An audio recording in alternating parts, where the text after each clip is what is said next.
My name is Brandon. I'm the Alumni Coordinator here at the Bluffs, Ohio. I'm in recovery myself. I just celebrated 8 years of sobriety on January 4th. Being an Alumni Coordinator here, to me, is a passion. With me being in recovery, being able to relate with them, meet them where they're at, and just the connectivity behind it. I feel like the Bluffs, that's what really sets them apart from everyone else, is just the follow through and all the programs and resources they have in place for when they do leave here. One of my contacts from yesterday, I spoke with a gentleman.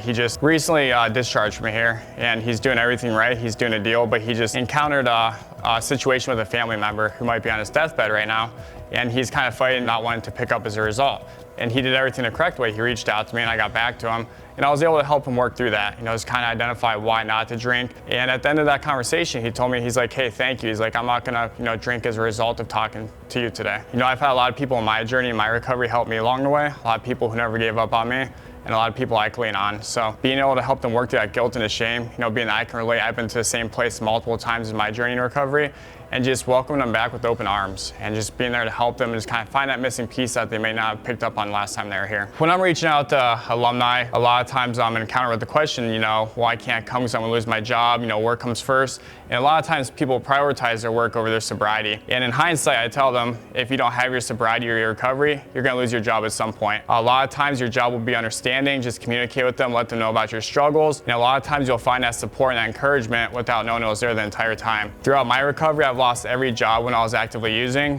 and I was left with nothing. I went to treatment with $8 in my pocket and a backpack full of clothes. I was pretty much homeless and had nothing. Just the support of my mom.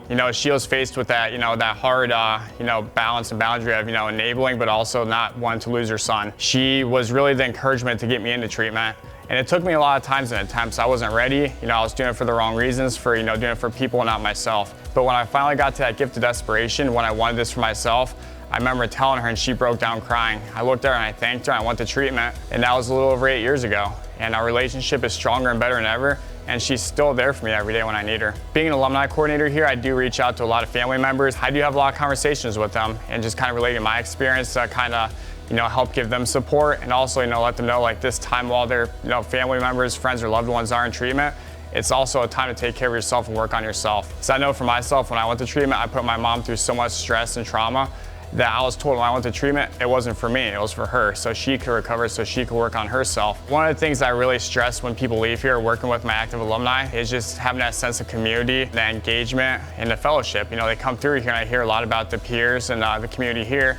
Well, I encourage them to take that with them wherever that is. I meet everyone where they're at. I tell them to find whatever program works best for them, and I tell them to dive into that and engage. So I get that quite a bit too, where people are ashamed to come to treatment.